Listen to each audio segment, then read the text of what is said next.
From one Joe to another, the White House is in damage control after President Biden said this about Trump supporters just days before the election. Listen.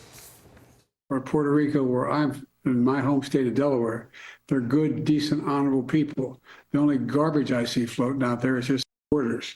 His demonization of seen as unconscionable.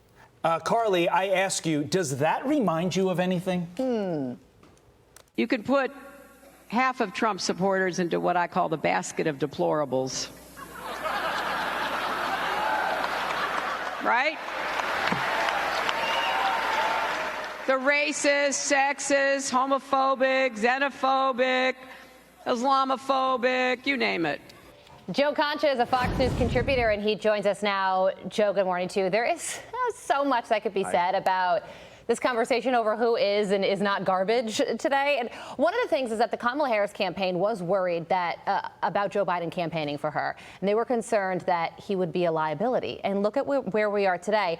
And the New York Times is reporting that the Harris campaign is privately gauging whether his comments would require her to disagree with him publicly or support his explanations. We're talking about this, and we're not talking about her speech last night. The speech has been completely and totally overshadowed here. And with Todd's Yankees winning last night, I guess we could quote the great Yogi Berra. It's deja vu all over again. You tie this back to Hillary Clinton, Carly, Todd, her comment on the basket of deplorables that you just played.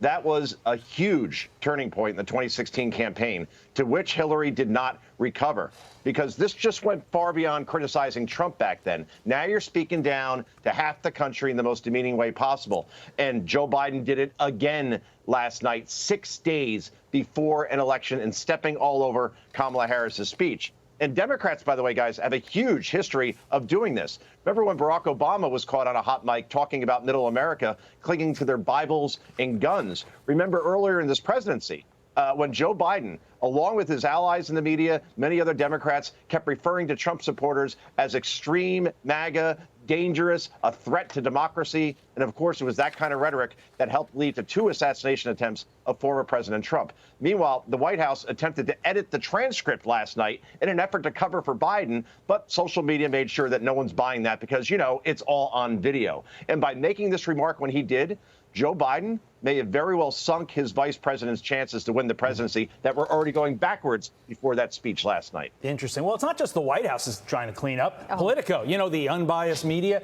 Politico trying to clean up their report. They first wrote, quote, Biden in a Zoom call with the organization Voto Latino said, the only garbage was the hatred of Trump supporters who said such things about American citizens. That is incorrect. So it was later changed to, quote, a White House spokesperson said Biden was talking about the intolerance of Tony Hinchcliffe, the comedian who made the joke.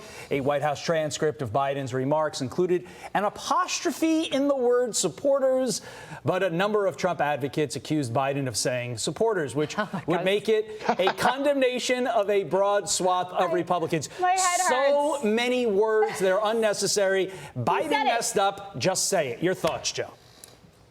Holy cow. This is cheap fake videos all over again. And Politico has been probably the biggest joke of this campaign. I used to think they were left of center. Now I can't tell the difference between them and Media Matters, MSNBC, and The View. Oh, because they added an apostrophe, which changes the whole context of what Biden said. Again, on video, you could go watch it and listen to it during the next commercial.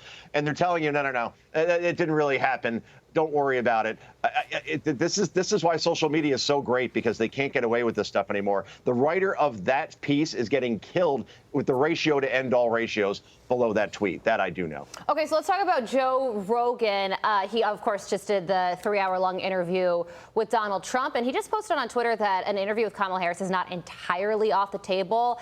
This is a portion of his X post. He said, for the record, the Harris campaign has not passed on doing the podcast. They offered a date for Tuesday, but I would have had to travel to her, and they only wanted to do an hour. I strongly feel the best way to do it is in the studio in Austin. So what do you think about this? I heard somebody say this could be a strategy on Kamala Harris's part to say, yeah, we'll do it, but make the terms so unacceptable that she can kind of get out of doing the interview that she might not want to.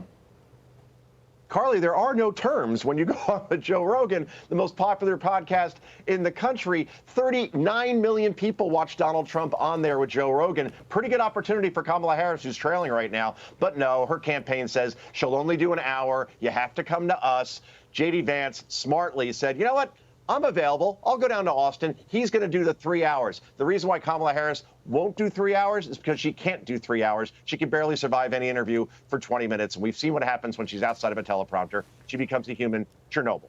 So this is Trump's race to lose. Unless Kamala Harris does something quickly to disrupt this race, it's not looking good for the Democrat right now. Had a lot of good content in that block, but you know what stood out to me? What? Joe Kent, Joe Biden, Joe Concha, Whoa, the Joe triple Rogan. Joe. That's 4 of a kind right there. 4.